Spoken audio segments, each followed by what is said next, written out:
Start कर रहे हैं हम मैग्नेटिक फील्ड यानी कि चुंबकीय क्षेत्र वाला पार्ट। चुंबकीय क्षेत्र वाला जो ये टॉपिक है 12th वाला टॉपिक है और नीट के हिसाब से अगर बात करें हम तो अप्रोक्सीमेट 3 क्वेश्चन इससे हर साल आ जाते हैं। तो ये जो पार्ट इसमें क्या क्या होगा, इसमें धारा का चुंबकीय प्रभाव, चुंबकत्व यानी कि भूचुंबकत्व इसमें आ जाएगा और चुंबकीय पदार्थ भी इसके अंदर आ जाएंगे। तो इसमें ओनली लगभग 3 क्वेश्चन आ जाते हैं। चुंबकीय क्षेत्र जैसे कि बात करें हम वेक्टर क्वांटिटी है, दो यहां पर टर्म है, एक चुंबकीय क्षेत्र। तो सबसे पहले हम जो क्षेत्र टर्म है इस पर बात करते हैं। जैसे क्षेत्र के हिसाब से अगर बात करें तो आप जानते हैं विद्युत क्षेत्र जिस प्रकार से आवेश के द्वारा उत्पन्न होता है, इलेक्ट्रोसिटी के अंदर आपने पढ़ा हुआ है कि विद्युत क्षेत्र आवेश से उत्पन्न होता है। उसी तरह से हम जानते हैं कि गुरुत्वीय क्षेत्र जो होता है वो द्रव्यमान से उत्पन्न होता है। तो इसी एनालॉजी के हिसाब से हम बात करना चाहते हैं चुंबकीय क्षेत्र के बारे में भी फिलहाल। और वैसे शुरुआत में जब मैं बात कर रहा हूं तो लगभग जो 15-20 मिनट के हिसाब से अगर बात करें हम तो कुछ ऐसी बातें जो मैंने डिसाइड कर रखी है इस टॉपिक की शुरुआत में, कुछ बातें हैं उन्हीं को मुझे बताना है। फिर जब BSL स्टार्ट हो जाएगा, बायो सावर्ट लॉ स्टार्ट हो जाता है, तब इस चैप्टर का मेन फ्लो स्टार्ट होता है। वहां से सिस्टमेटिक वे में चीजें चलेगी। अदरवाइज इससे पहले कुछ बातें से थोड़ी सी बात बार मैग्नेट की कर लेंगे हम। तो जितना हमने डिसाइड किया बार मैग्नेट के बारे उतना ही बताएंगे, बाकी आगे डिटेल में आगे पढ़ना ही है। फिर हमें मैग्नेटिक मोमेंट वगैरह, चुंबकीय गुण वगैरह, छड़ चुंबक के बारे में थोड़ा सा ही बात करते। तो जितना हमने डिसाइड किया शुरुआत में 15-20 मिनट में उतना ही हम बताने वाले हैं। BSL बाय सावर्ट स्टार्ट होते हैं, फिर एकदम सीक्वेंस में चलेगा। तो कुछ छोटी छोटी बातें समझ रहे हैं यहां पर कि जैसे बात कर रहे थे हम कि चुंबकीय क्षेत्र की तुलना इनसे करना चाहते हैं हम, क्योंकि शुरुआत में स्टडी ऐसे ही किया गया था, इनके बेसिस पे आपस में तुलना करके अध्ययन किया जाता था शुरुआत में। तो जिस प्रकार से विद्युत क्षेत्र आवेश के द्वारा उत्पन्न होता है, गुरुत्वीय क्षेत्र द्रव्यमान के द्वारा उत्पन्न होता है, उसी तरह चुंबकीय क्षेत्र के बारे में बात करना चाहें तो चुंबकीय क्षेत्र के बारे में हम कह सकते हैं कि उसको उत्पन्न करने वाला जो भौतिक राशि है वह चुंबकीय आवेश भी कह सकते हैं, या फिर चुंबकीय ध्रुव सामर्थ्य जिसे हम स्मॉल m के द्वारा भी लिखते हैं, उससे द्वारा उत्पन्न होता है। अब और आगे इनके बारे में बात करें कि जैसे विद्युत क्षेत्र के बारे में एक बात आप जानते हैं कि किसी भी जगह पर इलेक्ट्रिक फील्ड का जो वैल्यू होता है E अगर लिखना चाहें हम तो E को लिख सकता हूं मैं, E इक्वल टू लिखते हैं हम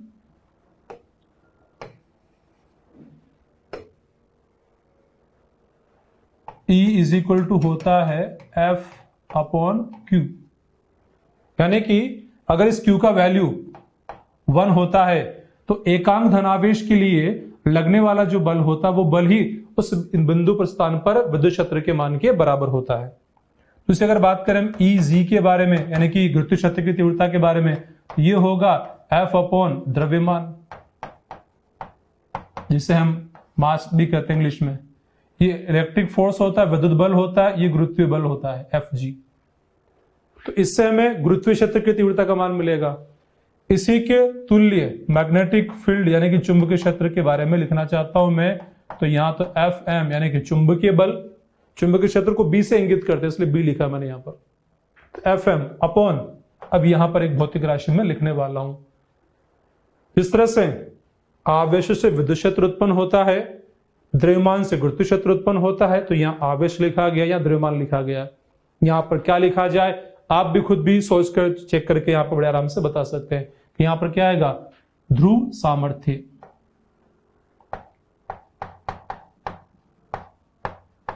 ध्रुव सामर्थ्य जैसे कि हम स्मॉल m से भी लिखते हैं। अब मीनिंग सबका एक ही निकल रहा है।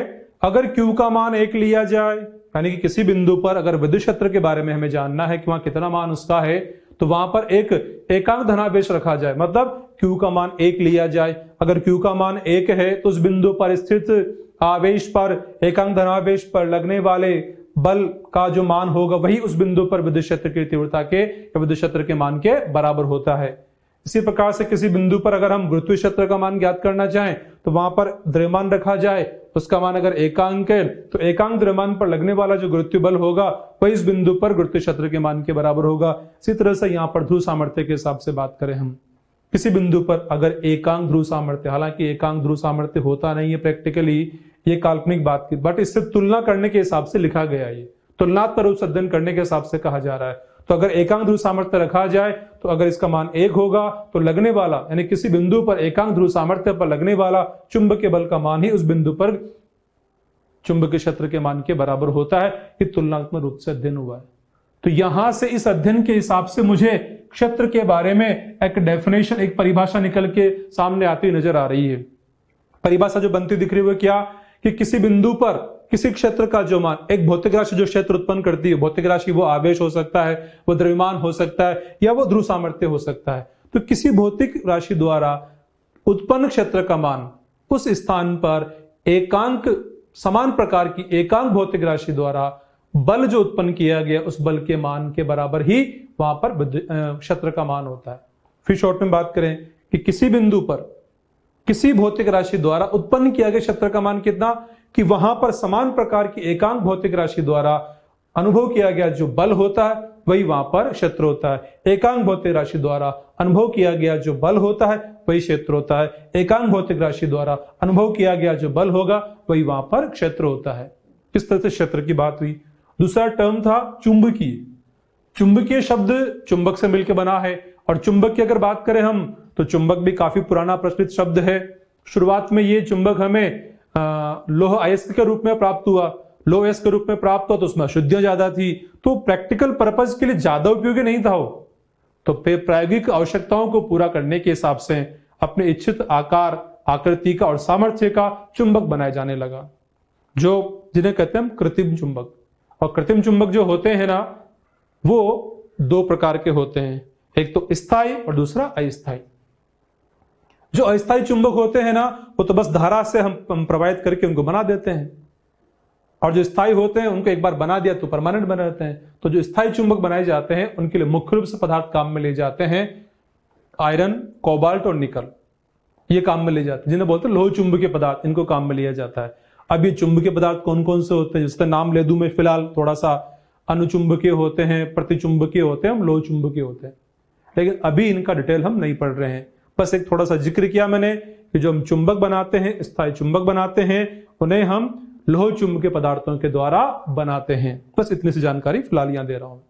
अब उन स्थायी चुंबकों की अगर कुछ बात करें एग्जाम्पल की, जो कि इस चैप्टर में कहीं न कहीं जिक्र होने वाला भी है, तो वो हो सकते हैं एक तो छड़ चुंबक, चुंबकीय सुई, नती सुई, स्वतंत्रता लटकी चुंबकीय सुई, कंपास सुई, तो इन सबका जिक्र, इनमें सबसे महत्वपूर्ण जो होता है, सबसे बेसिक जो होता है वो होता है छड़ चुंबक।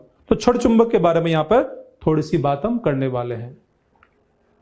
छड़ चुंबक की जहां तक बात की जाए, जैसा कि नाम है छड़, छड़ के आकार जैसा लगभग दिखने वाला जो चुंबक होगा उसे छड़ चुंबक हम कहते हैं। छड़ चुंबक को प्रैक्टिकली भी चेक करके देखा गया है कि अगर उसको धागे से बांध के लटका दिया जाए ना, तो लटकाने पर एक निश्चित दिशा में ठहरता हुआ वो प्रतीत हमें होता है। तो एक निश्चित दिशा में ठहर, जिधर उसका एक सिरा उत्तर दिशा में ठहर रहा है तो उसको एन नॉर्थ पोल बोलते हैं, जो सिरा दक्षिण में ठहरता है उसको साउथ पोल बोल देते हैं। चुंबक के जो दोनों ध्रुव हैं उनको मिलाने वाली लाइन होती है उसे हम अक्ष कहते हैं, यानी कि चुंबकीय अक्ष, और उस चुंबक के मध्य से गुजरने वाली लाइन और अक्ष के लंबवत जो होता है उसे हम निरक्ष कहते हैं। चुंबक के लिए प्रैक्टिकली चेक किया गया छड़ चुंबक के लिए कि जैसे माने कि हमारे पास एक छड़ चुंबक है, ये छड़ चुंबक है, यहां पर एक लोहे का बुरादा ले लिया जाए और लोहे का बुरादे में इसको ऐसे ऐसे रख के डुबाया जाए, घुमाया जाए, तो हम क्या देखते हैं कि जो लोहे का बुरादा होता है ना वो इस चुंबक के आसपास दोनों सिरों पर ज्यादा चिपकता है और मध्य वाले भाग में तो नहीं चिपकता है। इससे और भी ऐसे कई प्रयोग करके चेक किया गया है कि जो छड़ चुंबक होता है ना उसका आकर्षण सामर्थ्य दोनों सिरों की ओर सर्वाधिक होता है और मध्य में नगण्य होता है, शून्य होता है। क्या चीज? आकर्षण सामर्थ्य। ये आकर्षण सामर्थ्य का पता प्रैक्टिकली लगता है, कोई इसका फॉर्मूला नहीं है आकर्षण सामर्थ्य डायरेक्ट ये फॉर्मूला हमारे को सिलेबस में दिया, ऐसा कुछ नहीं है। तो यहाँ पर जो ये कर्व जैसा बना रखा है ये छड़ चुंबक के आकर्षण सामर्थ्य को व्यक्त करने वाला ही है। यहाँ पर जो लाइन हमने ड्रॉ कर रखी ना, ये लाइन भी इस तरह से यहां तक की लाइन है, ये इधर यहाँ पे नहीं है, यहां तक लाइन है। तो इस तरह से जो बात कर रहे थे हम कि ये छड़ चुंबक के लिए कर्व जैसा शेप हमने बना रखा है, तो यहां जरा देखा जाए ये क्या इंडिकेट कर रहा है, ये छड़ चुंबक के आकर्षण सामर्थ्य को व्यक्त करने के लिए कर्व है। कैसे? तो जैसे यहां से लाइन बना दी जाए, ये लाइन बड़ी है, फिर छोटी, फिर छोटी, फिर छोटी और छोटी, फिर लाइन वापस बनाए तो बढ़ती जा रही है। यानी कि हम ये व्यक्त करना चाहते हैं यहाँ पर कि चुंबक के एक सिरे से दूसरे की जब जाते हैं ना तो आकर्षण सामर्थ्य का मान घटता जाता है और फिर लगातार बढ़ता जाता है। और जो यहाँ पर जो ये सिरे हैं, यहाँ पर आकर्षण सामर्थ्य का मान अधिकतम होता है। और इस आकर्षण का जहां केंद्र होता है वहीं पर कहते हैं कि यहीं पर इसका ध्रुव सामर्थ्य है, यहीं पर इसका ध्रुव है। इधर आकर्षण का जहां पर केंद्र होता है वहीं पर इसका ध्रुव सामर्थ्य या ध्रुव को मान लिया जाता है, कंसिडर किया जाता है। तो ये थोड़ा एकदम सरफेस पर नहीं, थोड़ा अंदर होता है, एकदम सतह पर थोड़ा अंदर होता है। एन वाले को प्लस एम से लिखते हैं और एस वाले को माइनस एम से लिखते हैं। जैसे कि इलेक्ट्रोस्टैटिक चैप्टर के अंदर दो आवेश की बात की जाती है, पॉजिटिव आवेश एवं नेगेटिव आवेश। यहां पर दो ध्रुव की बात की जाती है, एन एवं एस, या फिर प्लस एम एवं माइनस एम, ऐसे लिखा जाता है। अब कोई सोचे ये प्लस और माइनस क्या व्यक्त कर रहे हैं यहां पर? वास्तव में इनकी जो तुलना है ना वो भी इलेक्ट्रोस्टैटिक से हो रही है। जैसे इलेक्ट्रोस्टैटिक कंसेप्ट से आप जानते हैं कि एक इलेक्ट्रिक फील्ड है, उस इलेक्ट्रिक फील्ड के अंदर एक पॉजिटिव आवेश को रखा जाए तो पॉजिटिव आवेश पर जो विद्युत बल लगता है ना वो इलेक्ट्रिक फील्ड की दिशा में ही लगता है, और नेगेटिव आवेश पर जो विद्युत बल लगता है वो इलेक्ट्रिक फील्ड की विपरीत दिशा में लगता है। ऐसा ही यहां पर भी प्रैक्टिकली चेक किया गया है कि जब इस छड़चुंबक पर अगर चुंबकीय क्षेत्र को मैं इस दिशा में आरोपित करता हूं तो आरोपित करने पर क्या होगा, अगर मैग्नेटिक फील्ड मैंने ऐसे अप्लाई किया है तो एन वाले ध्रुव पर ये चेक किया गया है कि लगने वाले चुंबकीय बल की दिशा समान दिशा में होती है, आरोपित क्षेत्र की दिशा में। और इस एस वाले ध्रुव पर लगने वाला चुंबकीय जो बल है उसकी दिशा आरोपित क्षेत्र की विपरीत दिशा में, जैसे कि यहां पर होता है। तो इसी कंपैरिजन के बेसिस पर इनको प्लस माइनस के द्वारा भी व्यक्त कर दिया जाता है। दोनों ध्रुव का सामर्थ्य बराबर होता है। मैंने टर्म काम में लिया ध्रुव सामर्थ्य, जिसको कि हम एम से व्यक्त करते हैं। तो वास्तव में छड़ चुंबक क्या करती है, कुछ चुंबकीय पदार्थों को अपनी ओर आकर्षित करती है, कुछ चुंबकीय पदार्थों को आकर्षित, जैसे मैंने कहा लोहे का बुरादा को आकर्षित करेगी वो, तो उसकी जो आकर्षण सामर्थ्य होती है ना यही ध्रुव सामर्थ्य कहलाता है। सपोज हमारे पास दो अलग अलग चुंबक हैं, इसको भी लोहे के बुरादे के पास ले गए, दूसरी बार इसको ले गए। एक ने सपोज ज्यादा आकर्षित किया, एक ने कम आकर्षित किया लोहे को, तो जिसने ज्यादा आकर्षित किया है उसका आकर्षण सामर्थ्य ज्यादा है, जिसने कम आकर्षित किया है उसका आकर्षण सामर्थ्य का मान कम है, ऐसा कह सकते हैं। और ये जो आकर्षण सामर्थ्य होता है ना चुंबकों का, ये उन चुंबकों का जो अनुप्रस्थ काट का क्षेत्रफल होता है। अनुप्रस्थ काट मतलब लंबाई के लंबवत अगर काटा जाए तो जो एरिया बनेगा, जैसे यहां पर ये इसकी लंबाई है, इस लंबाई के लंबवत कट किया जाए यहां है यहां पर, तो एक रेक्टेंगुलर आयताकार या वर्गाकार जैसा अनुप्रस्थ काट नजर आता है। तो इस एरिया के समानुपाती होता है। समानुपाती क्यों होता है, कोई पर्टिकुलर फॉर्मूला तो सिलेबस में नहीं है, बट फिर भी एक लॉजिक से हम समझ सकते हैं। क्योंकि जो छड़ चुंबक होता है उसके अंदर कोई ना कोई आकर्षित करने के लिए अणु परमाणु उसके अंदर मौजूद है। तो जब अपन उसको एरिया को काट करके अगर कम कर देंगे ना तो वो अणु परमाणु जो आकर्षण बल लगा वो भी कम हो जाएंगे, तो आकर्षण सामर्थ्य का मान भी कम हो जाएगा। जैसे एक एग्जांपल लिया जाए इस वाली बात को समझने के लिए कि जो m होता है ना ध्रुव सामर्थ्य है वो m प्रोपोर्शनल टू a होता है, वास्तव में एरिया ऑफ क्रॉस सेक्शन होता है। यानी कि छड़ चुंबक के अनुप्रस्थ काट के क्षेत्रफल के डायरेक्ट समानुपाती होता है ध्रुव सामर्थ्य का मान। जैसे हमारे पास एक छड़ चुंबक है, अब इस छड़ चुंबक का अनुप्रस्थ काट का एरिया a है, अनुप्रस्थ काट मतलब इधर वाला एरिया। अब उसको लंबाई के समांतर अगर दो बराबर भागों में कट कर दिया जाए ना तो लंबाई तो कुछ फर्क नहीं पड़ रहा, एक भाग के बारे में बात कर रहा हूं मैं। अब एक भाग का अनुप्रस्थ काट का एरिया आधा रह गया, तो वो भी अपने आप में एक चुंबक तो रहेगा, उसमें भी एक एन रहेगा तो एक एस रहेगा। अब उसको अगर वापस ले जाएंगे हम आकर्षित कराने के लिए तो पता लग रहा कि आकर्षण सामर्थ्य पहले से आधा हो गया है, पहले से हाफ हो गया है। दूसरी तरह से बात करें, वापस एक छड़ चुंबक है, अनुप्रस्थ काट का एरिया ए है। अगर छड़ चुंबक को मैं ऐसे लंबाई के लंबा दो बराबर भागों में काटता हूं तो अनुप्रस्थ काट का एरिया जितना था उतना ही अब भी मिलेगा, क्योंकि दो छड़ बन जाएगी, अब दोनों अलग अलग चुंबक हो जाएगी, एक चुंबक इधर एक चुंबक इधर, आपने तोड़ दिया इसको। लेकिन ऐसे कट करने के बाद एक छड़ का एरिया अब भी जितना पहले था उसके बराबर ही है, न तो उस पूरी छड़ के बराबर ही। कब? जब हमने लंबाई के लंबवत कट किया तब। इसलिए लंबाई के लंबवत कट करने पर एरिया समान रहता है, एरिया समान होने पर ध्रुव सामर्थ्य का मान भी समान रहता है।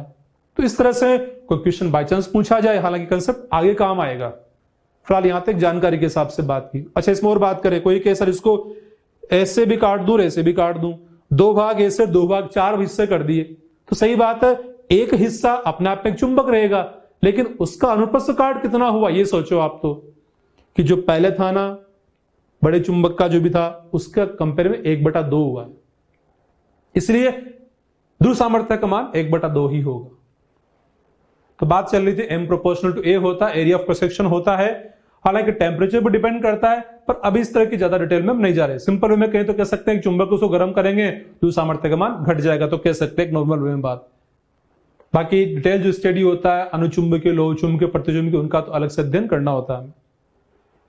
अब यहां पर जो ध्रुव सामर्थ्य की बात हम कर रहे थे कि एक एन होता है और एक एस होता है, तो ध्रुव सामर्थ्य के बारे में एक बात और, जो ध्रुव सामर्थ्य एम होता है ना, ये तो भौतिक राशि है, एन कोई भौतिक राशि नहीं है, एस भौतिक राशि तो नेचर को इंडिकेट करने के लिए, जैसे कि इलेक्ट्रोस्टैटिक में आवेश का नेचर क्या होता है, पॉजिटिव होता है और नेगेटिव भी होता है। ऐसे ही यहां पर एक का नाम नॉर्थ पोल है, एक का नाम साउथ पोल है, बट उनके सामर्थ्य को व्यक्त करने वाली भौतिक राशि कौन है, ध्रुव सामर्थ्य, जिसे एम सेल, जैसे वहां पर इलेक्ट्रोस्टैटिक के अंदर क्या होता है, आवेश का मान होता है, क्यू का मान 1 कूलम, 2 कूलम, 10 कूलम, ऐसे यहां पर एम का मान होगा, न कि एन का या एस का मान नहीं होता है। किसका होता है, एम का मान। तो एम का मान 1, 2, 4, 10 जो भी होगा वो लिखा जाएगा। तो एम एक अदिश भौतिक राशि है। अदिश क्यों कहा इसको हमने, कि इसकी दिशा नहीं होती है, मतलब किसी चुंबक के ध्रुव सामर्थ्य को व्यक्त करने के लिए हमें किसी दिशा की आवश्यकता नहीं होती है। ऐसा नहीं है कि चुंबक को पूरा पश्चिम में रखा, ध्रुव सामर्थ्य का मान अलग है, उत्तर दक्षिण में रखा तो अलग मान हो गया, ऐसा कभी नहीं होता है। वो तो चुंबक के पदार्थ, चुंबक की बनावट, उसके एरिया, अनुप्रस्थ काट पर डिपेंड करेगा, तो जैसा है वैसा ही रहेगा, एक्स वाई या दिशा वगैरह पर डिपेंड नहीं करता है। तो यहां पर कुछ छोटी छोटी बातें हम ध्रुव सामर्थ्य के बारे में जानते हैं। चुंबक के ध्रुव सामर्थ्य के बारे में सबसे पहली बात जो मैं कह चुका था आपसे कि क्षण चुंबक को चुंबकीय पदार्थों को आकर्षित करती है, यह आकर्षण सामर्थ्य जो होता है वही ध्रुव सामर्थ्य कहलाता है।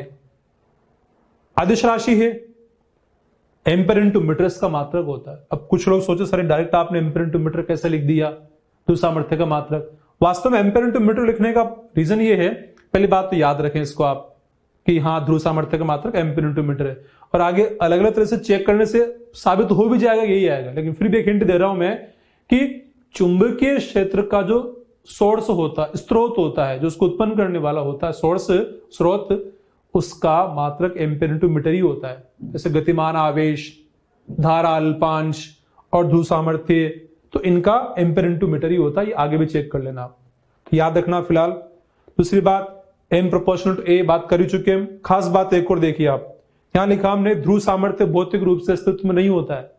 हिट में जैसे अभी इससे पहले हमने जो डायग्राम बनाया था, मेंशन कर रखा है, ये प्लस एम यहां बता रखा, माइनस एम यहां बता रखा है। तो भौतिक रूप से अस्तित्व नहीं होने का मीनिंग ये हुआ कि अगर हम चाहें कि इस चुंबक को यहां से काट करके, छेद बना करके इस एम को गोल गोल को बाहर निकाल किसी को दे दूं, तो ये संभव नहीं है। जबकि आवेश में तो ऐसा होता है कि एक वस्तु पर कुछ आवेश, दूसरे पर कुछ आवेश, तो एक का आवेश दूसरे को दे देते हैं, हम ट्रांसफर कर देते हैं। तो आवेशों का तो भौतिक रूप से अस्तित्व संभव होता है, लेकिन ध्रुव सामर्थ्य का भौतिक अस्तित्व संभव नहीं होता है। यानी कि हम सोचें कि चुंबक को ऐसे काट दें और यहां से एम निकाल दें, तो नहीं है। वास्तव में आकर्षण का जो केंद्र होता है ना, वहां पर ध्रुव सामर्थ्य माना जाता है। जैसे इस चुंबक को मैं 2 बराबर भागों में काट दूंगा तो 2 अलग अलग चुंबक बन जाएंगे, उन दोनों में 2-2 ध्रुव रहेंगे, उन दोनों ध्रुवों के 2-2 केंद्र रहेंगे, मतलब 4 ध्रुव सामर्थ्य बन जाएंगे उस हिसाब से। फिर ऐसे तो ये कोई भौतिक रूप से इसका अस्तित्व नहीं होता है, ये तो केवल मैथमेटिकल कंपैरिजन के हिसाब से स्टडी करने के पर्पज से बनाया जाता है। एक बेसिक कंसेप्ट की बात करते हैं। आप जानते हैं एक छोटी सी बात कि जैसे 2 जो आवेश होते हैं, विद्युत आवेश, इलेक्ट्रोस्टैटिक में आपने पढ़ा है, कूलॉम का नियम आपने पढ़ा हुआ, स्टडी किया हुआ है कि 2 आवेशों के बीच लगने वाला जो विद्युत बल होता है F = K(Q1Q2)R²। तो यहां पर जो बात कर रहे हैं हम कि दोनों आवेशों के बीच जो लगने वाला बल है, ये आवेश है, ये भी आवेश, तो इनके बीच विद्युत बल है। अब केवल आवेश होने से विद्युत बल नहीं कर रहे हम, उसका वजह क्या है कि इस आवेश, विराम आवेश, इस आवेश ने अपने चारों ओर विद्युत क्षेत्र उत्पन्न किया है और दूसरे आवेश ने भी अपने चारों ओर विद्युत क्षेत्र उत्पन्न किया है। इट मींस मीनिंग ये हुआ कि इस आवेश का विद्युत क्षेत्र इसको मिल रहा है और इसका आवेश का उसको मिल रहा है, यानी कि दोनों एक दूसरे पर इलेक्ट्रिक फील्ड, विद्युत क्षेत्र आरोपित कर रहे हैं उन दोनों विद्युत क्षेत्रों के बीच में अन्योन्य क्रिया हो रही है और अन्योन्य क्रिया के फलस्वरूप इन दोनों आवेशों पर बल लग रहा है और उस बल का नाम है विद्युत बल। विद्युत बल होने का कारण है दोनों तरफ ई का होना, विद्युत क्षेत्र का होना। तो यहां पे कंसेप्ट, एक सिद्धांत निकल के सामने आ रहा है। सिद्धांत ये निकल रहा है, सिद्धांत बल के बारे में लिखा, मुख्य सिद्धांत। किसका मुख्य सिद्धांत? बल का। कौन से बल का? जो किसी दूरी से बल लगता है। कौन सा बल? किसी दूरी पे। एक तो मैकेनिक्स में आप पढ़ते हैं संपर्क बल, कांटेक्ट वाले फोर्स, किसी वस्तु को टच किया, छुआ, फिर आपने बल लगाया, संपर्क वाले बल होते हैं। यहां पर बिना टच किए, बिना छुए, दूर से ही बल लगा दिया एक ने दूसरे पर, वो वाला बल की बात हो रही है। तो उन बलों के लिए जो कंसेप्ट है, सिद्धांत, उसकी बात हम कर रहे हैं। ये कंसेप्ट क्या है कि दो क्षेत्र होना चाहिए बल लगने के लिए। कितने क्षेत्र होना चाहिए? दो क्षेत्र होना चाहिए। क्या यहां दो क्षेत्र हैं? यस है। दूसरा कंसेप्ट ये है, दूसरा पॉइंट ये है कि दोनों क्षेत्र का प्रकृति एक जैसा होना चाहिए, दोनों का नेचर एक जैसा होना चाहिए। यानी कि दोनों या तो विद्युत वाले हों या दोनों चुंबकीय वाले हों। वैसे यहां पर हम विद्युत और चुंबकीय वाले की ही बात करने वाले हैं, गुरुत्व वाले की बात। वैसे गुरुत्व वाले की भी वही लॉजिक है, दो क्षेत्र हो, गुरुत्व हो तो गुरुत्व लग जाएगा। गुरुत्व वाले को डिस्कस, क्योंकि गुरुत्वीय बल तो हर केस में रहेगा जो भी यहाँ बात करने वालों की। सबका द्रव्यमान है, सबका द्रव्यमान तो सबका गुरुत्व क्षेत्र है, सबका गुरुत्व क्षेत्र है तो सबके बीच में गुरुत्व बल तो लगेगा। तो उसके वो को क्वेश्चन देख के पता लगाना है कि क्या क्वेश्चन उस बारे में भी जानना चाहता है क्या। तो उसकी बात नहीं कर रहे हम, विद्युत चुंबकीय वगैरह जो बल हो उनके बारे में बात करेंगे। हाँ, तो बात कर रहे थे हम यहां पर कि इस आवेश का इस पर विद्युत क्षेत्र आरोपित हो रहा है और इस आवेश का इस पर विद्युत क्षेत्र आरोपित हो रहा है। दोनों एक दूसरे पर इलेक्ट्रिक फील्ड आरोपित कर रहे हैं, इसलिए हम कह सकते हैं कि दोनों आवेशों के बीच में विद्युत बल लग रहा है। तो वापस कंसेप्ट की बात करें कि दो कणों के बीच में, दो पार्टिकल के बीच में बल लगने के लिए रिक्वायरमेंट क्या? कि दोनों का क्षेत्र हो समान प्रकृति का और दोनों दो क्षेत्र और समान प्रकृति का हो। देखते हैं, एक और की बात करते हैं। अगला आ गया है जिसमें कि दो चुंबक हैं। क्या दोनों का क्षेत्र है? यस, इसका भी है और इसका भी है। क्या दोनों का क्षेत्र की प्रकृति समान है? यस, इसका भी बी है, इसका भी बी है, दोनों का क्षेत्र बी है, इसलिए इनके बीच में लगेगा चुंबकीय बल। और लगता है ये बात जानते हैं आप, दो चुंबक के बीच में। एक और की बात करें, एक चुंबक है और एक आवेश, दोनों ही विराम अवस्था में है। हम जानते हैं कि चुंबक उत्पन्न करता है चुंबकीय क्षेत्र और आवेश उत्पन्न करता विद्युत क्षेत्र। तो ये तो कहा था हमने कि इस चुंबक और इस विराम आवेश के बीच में कोई बल है या नहीं, मतलब विद्युत और चुंबकीय बल है या नहीं। कोई कह रहे हैं सर होगा, कोई कह रहे हैं कुछ और होगा, कोई कह रहे हैं सर विद्युत चुंबकीय बल होगा, अलग अलग नाम कुछ बोलते रहते हैं। तो हमारा कंसेप्ट वापस आपको याद दिला रहे हैं हम कि दो क्षेत्र होना चाहिए। यस, पहली बात तो मैच हो रही है। दोनों की प्रकृति एक समान होना चाहिए, या तो दोनों विद्युत विद्युत हो या दोनों चुंबकीय चुंबकीय हो, तभी बल लगेगा, अदरवाइज वो बल नहीं लगेगा। तो यहां पर न तो विद्युत बल होगा न चुंबकीय, क्योंकि दो इलेक्ट्रिक फील्ड नहीं है, इलेक्ट्रिक फोर्स नहीं लगेगा। दो चुंबकीय क्षेत्र नहीं है, चुंबकीय बल भी नहीं लगेगा। अब कोई कहता है सर विद्युत चुंबकीय बल लग जाएगा। अरे कैसा लग जाएगा? विद्युत बल भी हो और चुंबकीय बल भी हो, तब विद्युत चुंबकीय बल बनेगा। और विद्युत बल कब बनेगा? जब दोनों तरफ विद्युत क्षेत्र हो।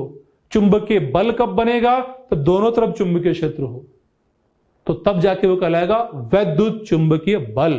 तो यहां पर ना विद्युत बल है ना चुंबकीय बल है। कोई कहे सर गुरुत्वीय बल, अरे वो तो लग ही जाएगा भाई, दोनों का द्रव्यमान है ना, तो गुरुत्वीय क्षेत्र होगा, तो उसकी बात ही नहीं कर रहा है, वो तो सब जगह लग रहा है। तो यहां पर चुंबकीय और विद्युत की बात की जा रही है। तो वापस आप देख लीजिए, सिंपल कंसेप्ट है कि बल लगने के लिए दो क्षेत्रों का होना जरूरी है और दोनों का प्रकृति एक जैसा हो तो बल लगेगा, अदरवाइज बल नहीं लगेगा। चलो इसी लॉजिक पर बेस एक क्वेश्चन की बात करते हैं। क्वेश्चन क्या कहता है हमसे, एक आवेशित कण एक धारावाही तार के समीप स्थित है, तो इस विराम आवेश पर लगने वाला बल का नेचर कैसा होगा। ऑप्शन आपको दे रखे हैं, विद्युत बल, चुंबकीय बल, दोनों और उपरोक्त में से कोई भी नहीं। अलग अलग तरह के सवाल मन में आते हैं। कोई क्या कहता है, कोई कहता है सर विद्युत बल लग जाएगा, कोई कहता है सर चुंबकीय बल लग जाएगा, दोनों लग जाएंगे, पता नहीं क्या क्या कहता रहता है। चलो एक एक पॉइंट पे बारे में सोचें हम कि एक का तो हमें पक्का पता है कि ये जो विराम आवेश है ना, ये विराम आवेश विद्युत क्षेत्र तो उत्पन्न करेगा ही करेगा। क्योंकि पहला पॉइंट पे सोचना पड़ेगा ना हमें, विद्युत बल लग रहा नहीं लग रहा। तो विद्युत बल कब लगेगा? जब इसका भी विद्युत क्षेत्र हो और इसका भी विद्युत क्षेत्र, मतलब इसका विद्युत क्षेत्र उत्पन्न होकर के इस आवेश पर पहुंचे और इस आवेश का इस तार पे पहुंचे, तब तो समझ जाएंगे विद्युत क्षेत्र, विद्युत बल लग रहा है, नहीं तो नहीं लगेगा। तो इस आवेश ने तो अपने चारों ओर एक विद्युत क्षेत्र उत्पन्न कर रखा है। अब बस इतना देखना बाकी है, क्या ये धारावाही तार भी अपने चारों ओर एक विद्युत क्षेत्र को फैलाता है? हाँ, अगर एक आवेशित तार होता ये, जैसा कि आपने इलेक्ट्रोस्टैटिक के अंदर पढ़ा हुआ है, अगर ये ऐसा होता तब तो कंफर्म था कि अपने सराउंडिंग में अपने चारों ओर विद्युत बल रेखाएं उत्पन्न कर देता, विद्युत क्षेत्र उत्पन्न कर देता। लेकिन यहां पर ऐसा केस नहीं है, ये पक्की बात है, ऐसा केस नहीं। यहां पर क्या धारावाही तार है, और इस धारावाही तार पे क्या हमने हमारी तरफ से कोई आवेश ला के दिया क्या? अरे दिया क्या? नहीं दिया कोई आवेश हमने। सर धारा प्रवाहित कर रही तो इसके अंदर आवेश जा तो रहा है, फिर वो आवेश दिया ही तो और क्या? चलो समझते हैं, इसी कंफ्यूजन को दूर करने की बात करते हैं। जैसे बैटरी से एक तार को जोड़ते हैं, तार को यहां पर अध्ययन करने के पर्पस से थोड़ा मोटा करके बता दिया। जैसे बैटरी का स्विच ऑन करते हैं, स्विच ऑन करने से पहले के बारे में बात करें कि तार का एक टुकड़ा है और इस टुकड़े पर कुल आवेश का मान 0, क्योंकि कॉपर का वायर लिया सपोज सिंपल। कुल आवेश शून्य कैसे? कि जितने उस कॉपर के अंदर मुक्त इलेक्ट्रॉन है उतने ही पॉजिटिव धन आयन भी, उसके पॉजिटिव आयन कह दे या धन आयन कह दे, वो उसके अंदर मौजूद है। धन आयन कहां से आए? अरे कॉपर का एटम है ना, उस एटम में से इलेक्ट्रॉन निकला, कहां निकल गई है? अंदर ही है, धातु के अंदर ही, तार के अंदर ही है, वो मुक्त रूप से घूम रहा है। तो उस एटम से जो इलेक्ट्रॉन मुक्त हुआ है, तो इलेक्ट्रॉन तो मुक्त इलेक्ट्रॉन कहला रहा है, वो कहलाया गया है, और बचा हुआ जो एटम वो आयन के नाम से जाना जा रहा है। तो इस प्रकार से जितने इलेक्ट्रॉन निकल रहे हैं उसके अंदर मुक्त है, उतने ही पॉजिटिव आयन भी है। तो कुल मिलाकर के कुल आवेश एक कॉपर के वायर पर 0 है, जब हमने कोई धारा उस पर प्रवाहित नहीं की है तब। अब हम बैटरी का स्विच ऑन करते हैं। अब बैटरी का स्विच ऑन करके जैसे इसमें धारा प्रवाहित करेंगे तो यहां ये हाई पोटेंशियल बनेगा, लो पोटेंशियल बनेगा, तो यहां पर भी उच्च विभव और ये निम्न विभव के रूप में बन जाएगा। तो हम जानते हैं कि इलेक्ट्रिक फील्ड की दिशा जो होती है ना, उच्च विभव से निम्न विभव की ओर होती है किसी भी धारावाही तार के अंदर। तो ये इलेक्ट्रिक फील्ड की दिशा बता दी है। और इलेक्ट्रिक फील्ड अगर ऐसा है, तार के अंदर जो मुक्त इलेक्ट्रॉन होंगे उन पर विद्युत बल की दिशा ऐसे रहेगी, इलेक्ट्रिक फील्ड की ठीक विपरीत दिशा में बल की दिशा। किस तरह से ये रैंडमली ऐसे ऐसे शिफ्ट होते आगे बढ़ते जाएंगे और धारा का प्रवाह इसमें ऐसे होता जाए, मतलब इलेक्ट्रॉन ऐसे गति करते जाएंगे और धारा की दिशा तो इलेक्ट्रॉन की विपरीत दिशा में लेते ही, मतलब इलेक्ट्रॉन गतिमान इसके अंदर हो रहे हैं, शिफ्ट होते जा रहे हैं और तार में धारा मौजूद है। ये बात आप जानते हैं। तो अब हमें यहां पे चेक करना है कि स्विच ऑन करने से क्या ये तार आवेशित बन गया है, ये चेक करना है। तो तार में धारा बह रही है, तार में धारा बह रही है, तो किसी निश्चित समय में अगर इसके अंदर 25 इलेक्ट्रॉन एंटर कर रहे हैं इस यहां से चलते हुए, तो उतने ही इलेक्ट्रॉन इसमें से इधर भी आ रहे हैं, 25 इलेक्ट्रॉन। ऐसा क्यों? क्योंकि तार में नियत धारा बह रही है, बैटरी से एक नियत धारा तार में जा रही है। थोड़ी होता है कि यहां पर धारा 5 एम्पियर तो यहां 2 एम्पियर, यहां 10 एम्पियर। तार की मोटाई कुछ भी धारा के मान पे फर्क नहीं पड़ता, धारा तो जहां जंक्शन होता है वहां बदलती है। बाकी तार का अगर एक ही है, कोई जॉइंट नहीं है, जंक्शन नहीं है ना, तो धारा का मान सब जगह समान, यानी कि आवेश प्रवाह की दर समान। तो जितना इलेक्ट्रॉन यहां प्रवेश कर रहा उतना यहां से बाहर भी निकल रहा है, इसलिए आवेश का कहीं इकट्ठा नहीं हो रहा, इलेक्ट्रॉन इकट्ठे नहीं हो रहे। अगर 25 प्रवेश करते 50 बाहर निकलते इस पर्टिकुलर हिस्से से, तो इलेक्ट्रॉन की कमी हो जाती, ये पॉजिटिव आवेशित बन जाता। 25 प्रवेश करते 5 बाहर निकलते तो इलेक्ट्रॉन का आधिक्य हो जाता इस हिस्से पर, ये नेगेटिवली चार्ज बन जाता। लेकिन ऐसा नहीं है, जितना इलेक्ट्रॉन प्रवेश उतने ही बाहर निकल रहे हैं, आवेश प्रवाह की दर समान है, धारा का मान हर जगह समान है, इसलिए ये तार वैद्युत रूप से उदासीन है। यानी कि तार में धारा प्रवाहित करने के बाद भी अब भी इस पर कुल आवेश का मान 0 ही है। कुल आवेश 0 धारावाही तार पर, क्यू नेट 0 है, तो क्यू नॉट नेट आवेश शून्य होने की वजह से इलेक्ट्रिक फील्ड का मान 0 होगा तार के आसपास। तो यहां पर इलेक्ट्रिक फील्ड का मान 0 हो गया है और यहां पर इलेक्ट्रिक फील्ड का मान 0 है तार के बाले के। यहां पर इलेक्ट्रिक फील्ड नॉन जीरो अंदर, तो ये जो ई है ना अंदर की लिखा गया, तो इलेक्ट्रिक फील्ड का मान अंदर है लेकिन बाहर तो नहीं है, तार के आसपास। ये अंदर कौन सा इलेक्ट्रिक फील्ड आ गया?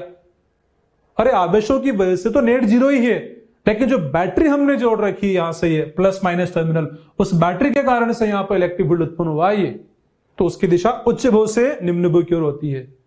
तो ये जो बैटरी वाला इलेक्ट्रिक फील्ड ये कहां होता है? ये तार में होता है। कहां होगा? जहां धारा बह रही वहां पर होगा। तो कह सकते हैं हम कि तार में धारा कहां होती है? मटेरियल में होती है। तो जहां जहां मटेरियल है तार का वहां वहां धारा है, और जहां जहां धारा है वहां वहां इलेक्ट्रिक फील्ड है। मटेरियल कभी कभी हम बोलते हैं मसाला, जहां जहां मसाला वहां वहां धारा, और जहां जहां धारा वहां वहां विद्युत क्षेत्र, ऐसे भी कह देते हैं। मतलब मसाला मटेरियल कहां? तार का। देखिए यहां पर मटेरियल है, यहां मटेरियल, यहां मटेरियल, यहां मटेरियल, यहां मटेरियल, ठीक। इसके बाद यहां मटेरियल नहीं है तो यहां धारा नहीं है, यहां धारा नहीं है अगर हम तो कह सकते हैं कि धारा नहीं होने की वजह से यहां पर इलेक्ट्रिक फील्ड भी नहीं है, और यहां पर इलेक्ट्रिक फील्ड नहीं है। इलेक्ट्रिक फील्ड यहां पर भी होगा, यहां होगा, होगा, होगा, होगा। तो मैं जो अंदर वाले पॉइंट की बात कर रहा हूं ना, इस क्वेश्चन के हिसाब से फिलहाल तो यूजफुल नहीं है, लेकिन जब एम्पेयर सर्किट लॉ की बात की जाएगी, एम्पेयर का नियम पढ़ेंगे, वहां पर एक आध जगह जिक्र इसका होगा, जरूरत पड़ेगी। तो मैंने बता दिया कि तार के अंदर इलेक्ट्रिक फील्ड होता है बैटरी की वजह से, लेकिन तार के कारण से तार के बाहर आसपास सराउंडिंग में इलेक्ट्रिक फील्ड का मान 0, कारण कि नेट आवेश का मान 0 होता है। तो धारावाही तार विद्युत उदासीन होता है, अतः इसके आसपास बाहर परिणामी विद्युत क्षेत्र 0 होता है, ऐसे हम कह सकते हैं। ये एक लॉजिक हमने समझा है। यानी कि इसकी बात कर रहे थे हम तो कि तार क्या करता है, क्या तार इलेक्ट्रिक फील्ड उत्पन्न करता है। तो अब आगे यहां पर हम करें तो तार है, इसमें तो आवेश 0 कुल आवेश, तो इसका इलेक्ट्रिक फील्ड तो होगा ही नहीं, ई तो 0 होता है। तो एक का तो ई है, एक का ई है ही नहीं। 2 ई के बिना तो कैसे विद्युत बल लगेगा? 2 ई तो होना चाहिए ना, तो विद्युत बल तो लग ही नहीं सकता। चुंबकीय बल के बारे में सोचो, आवेश विराम है, और आवेश जब विराम है तो केवल ई उत्पन्न करता है, बी तो उत्पन्न करता ही नहीं है। तो जब तक इसका खुद का बी यानी कि चुंबकीय क्षेत्र नहीं होगा, इस पर चुंबकीय बल कैसे लग पाएगा? तो खुद का चुंबकीय क्षेत्र भी होना जरूरी है, तभी जाके इस पर चुंबकीय बल लग पाएगा। तो क्योंकि एक ही होगा तो काम नहीं चलेगा। तो पहला नहीं है, दूसरा नहीं, तो तीसरा भी नहीं होगा। कौन सा होगा? फोर्थ वाला। Fourth is correct. तो क्या देखा हमने कि इस क्वेश्चन से पता लगा कि धारावाही तार अपने चारों ओर इलेक्ट्रिक फील्ड उत्पन्न नहीं करता। तो फिर क्या उत्पन्न करता है, इसी को जानने के लिए बात करते हैं ऑरेस्टेड प्रयोग की, ऑरेस्टेड एक्सपेरिमेंट की बात हम करते हैं। ऑरेस्टेड ने प्रैक्टिकली क्या चेक किया कि एक सर्किट में धारा का प्रवाह किया। धारा का जैसे उसने प्रवाह किया, उसने देखा, मतलब पहले तो सपोज की स्विच ऑन नहीं किया, एक चुंबकीय सुई रखी हुई, जैसे इसने स्विच ऑन किया चुंबकीय सुई में विक्षेप आ गया। विक्षेप आते चौंक गया कि ये क्या हो गई, कौन सी बात, कहां से विक्षेप आ गया इसमें। वो तो जानता था कि चुंबक चुंबक के बीच में अन्योन्य क्रिया होती है, कि एक और चुंबक में यहां पर लाऊं, उसका चुंबकीय क्षेत्र इसके चुंबकीय क्षेत्र अन्योन्य क्रिया करेगा और इसमें विक्षेप आ जाएगा, ये वो जानता था। लेकिन स्विच ऑन किया, स्विच ऑन करते इसमें विक्षेप आया, हलचल इसमें होगी, मतलब इसका तो मैग्नेटिक फील्ड होता है इस चुंबकीय सुई, वो बात जानता था। लेकिन अब इसकी अन्योन्य क्रिया किसी दूसरे चुंबकीय क्षेत्र के साथ ही हो सकती है। तो उसने देखा कि जैसे ही स्विच ऑन किया, सोचा उसने कि इसमें विक्षेप क्यों आया, उसने दिमाग लगाया कि धारा आई मैंने प्रवाहित की थी, तो आई से निश्चित रूप से एक बी बना होगा, और इस बी और इस बी के बीच में अन्योन्य क्रिया हुई होगी, इसलिए इसमें विक्षेप आया होगा। ये बात तो समझ गया। तो फिर तो बस उसने बार बार प्रयोग किया, स्विच ऑन किया, ऑफ किया, ऑन किया, ऑफ किया, ऑन किया, ऑफ किया, हर बार देखा कि विक्षेप आया गया, आया गया। धारा के मान को बढ़ाया, धारा के मान को घटाया, धारा की दिशा को बदला, कई तरह से प्रयोग किए उसने कई बार। उसने समझ गया, बता दिया दुनिया को कि निश्चित रूप से धारा से चुंबकीय क्षेत्र उत्पन्न होता है। तो एक क्रांतिकारी उसकी जो खोज थी, कहते हैं हमने कि ये उसने चेक करके बताया। स्टडी करने में चेंज आ गया। पहले बस यही मानते थे कि चुंबकीय के द्वारा ही मैग्नेटिक फील्ड उत्पन्न, लेकिन उसने बताया जैसे ही कि तार से मैग्नेटिक फील्ड उत्पन्न होता है, धारा के द्वारा मैग्नेटिक फील्ड उत्पन्न होता है, तो फिर तो और बातें भी सामने आई। क्या सामने आई? अरे धारा में तो आवेश गतिमान होता है, तो यह भी सबूत हो गया कि हाँ, धारा से अगर मैग्नेटिक फील्ड उत्पन्न होता है, चुंबकीय क्षेत्र उत्पन्न होता है, तो गतिमान आवेश के द्वारा भी चुंबकीय क्षेत्र उत्पन्न होता है। इसका भी सबूत मिल गया, प्रूफ मिल गया। तो इस एक्सपेरिमेंट के बाद जो कंक्लूजन, जो निष्कर्ष निकल के सामने आते हैं, उनमें बात की जाए निष्कर्ष से मतलब यह नहीं कि इससे क्या मिला, हाँ, इसके बाद जो सूचना है, सूचना क्या एक बात तो पहले से जानते थे इस प्रयोग के पहले भी कि स्थिर आवेश के द्वारा केवल E यानी कि विद्युत क्षेत्र उत्पन्न होता है, लेकिन इस प्रयोग के बाद एक बात पता लग गई कि गतिमान आवेश के द्वारा E तथा B दोनों ही उत्पन्न होते हैं। तो किसने बताया ना, धारा से उत्पन्न होता है मैग्नेटिक फील्ड। धारा में कौन गतिमान आवेश है, तो उन गतिमान आवेश के द्वारा मैग्नेटिक फील्ड भी उत्पन्न होगा। E तो था ही गतिमान आवेश का, तो गतिमान आवेश हैं तो उनसे E और B दोनों गतिमान आवेश, यहां पर डायग्राम बनाया हमने, E और B दोनों। तो आवेश भी हो, नेट कुछ आवेश होना चाहिए और गति होना चाहिए, तब E और B दोनों होगा। अगर नेट आवेश शून्य है तो फिर नहीं होगा। त्वरित आवेश, ये रिजल्ट याद रखना है, क्योंकि आवेश है ना तो E होगा, गति है तो B होगा, त्वरित है तो विद्युत चुंबकीय तरंग EMW, मतलब इलेक्ट्रोमैग्नेटिक वेव, यानी कि विद्युत चुंबकीय तरंगे होती है EMW। तो पता लगा प्रैक्टिकली, तो इसके बारे में फिलहाल यहां बात ज्यादा नहीं करनी है। फिर लास्ट में एक बात और फिर लिख दी मैंने, धारावाही तार से बोलो क्या उत्पन्न होता है, मैंने लिखा केवल B। कुछ सोच रहे हैं सर धारावाही तार के अंदर से गतिमान आवेश भी तो है ना, तो अभी तो आपने कहा गतिमान आवेश को द्वारा E और B दोनों उत्पन्न होते हैं, तो यहां पर केवल B क्यों लिख रहे हो आप? कुछ लोग बड़े कंफ्यूज होते हैं इसमें, नहीं होना कंफ्यूज। मैंने कहा कि अगर नेट आवेश शून्य है तो इलेक्ट्रिक फील्ड 0 हो जाएगा, तो यहां गतिमान आवेश लिखाना मतलब यहां नेट आवेश 0 नहीं है, यहां आवेश भी है और गति भी है। लेकिन धारावाही तार शब्द आ गया, तो तार आ गया मतलब उसमें इलेक्ट्रॉन भी है और पॉजिटिव आयन भी है। कुल आवेश 0 होने की वजह से इलेक्ट्रिक फील्ड 0 है, लेकिन गतिमान है कौन? इलेक्ट्रॉन। पॉजिटिव आवेश गतिमान नहीं है, पॉजिटिव आयन गतिमान नहीं है, वो गति नहीं कर रहे। अगर वो भी गति कर रहे होते बाई चांस, तो क्या पता दोनों का मैग्नेटिक फील्ड भी कैंसिल हो जाता, लेकिन नहीं, ऐसा कुछ है ही नहीं। केवल नेगेटिव आवेश इलेक्ट्रॉन गतिमान है, उनके गतिमान होने की वजह से मैग्नेटिक फील्ड उत्पन्न हो रहा, तो बस केवल चुंबकीय क्षेत्र उत्पन्न हो रहा तो वही रहेगा, बाकी इलेक्ट्रिक फील्ड तो कैंसिल ही हो गया। इसलिए तार शब्द जब आ गया तो केवल B की बात हम कर पाते हैं। अब जब इतनी बात हम जान गए तो क्यों ना एक छोटे छोटे एक आध क्वेश्चन की बात करें। इसमें पूछा गया ये है कि दोनों के बीच बल कौन सा होगा, चुंबकीय बल होगा, विद्युत होगा, या दोनों होगा, या कौन सा होगा? तो इन दोनों में से चेक करना हमें, F और FM में से। लॉजिक क्या था कि दो क्षेत्र होना चाहिए, दोनों का प्रकृति एक जैसा होना चाहिए। धारावाही तार क्या उत्पन्न करता है जरा बताना? यस, धारावाही तार मैग्नेटिक फील्ड उत्पन्न करता है, ये भी एक मैग्नेटिक फील्ड उत्पन्न करेगा। क्या ये इलेक्ट्रिक फील्ड उत्पन्न करता है धारावाही तार? अरे करता है इलेक्ट्रिक फील्ड उत्पन्न? क्यों नहीं करता? क्योंकि तार पर नेट आवेश का वैल्यू 0 है, इसलिए इसका इलेक्ट्रिक फील्ड 0। ये इलेक्ट्रिक फील्ड उत्पन्न करता है कि नहीं करेगा? ये भी, क्योंकि इसका नेट आवेश भी 0 है।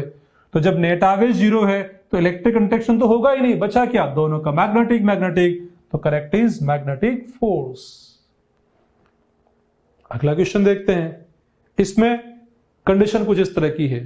क्या कंडीशन है जरा देखिए, ये चल पड़ा आवेश गतिमान है। यहां पर एक धारावाही तार के पास में एक आवेश गतिमान है, और जब आवेश गतिमान है तो फिर इस गतिमान आवेश और धारावाही तार के बीच में हमें बल की प्रकृति के बारे में पता लगाना है कि विद्युत बल है या चुंबकीय बल है या दोनों बल है या दोनों नहीं है। हम जानते हैं इसके बारे में, इसका तो आपको पता ही है कि ये क्या उत्पन्न करेगा, ये ओनली उत्पन्न करेगा, क्या उत्पन्न करेगा?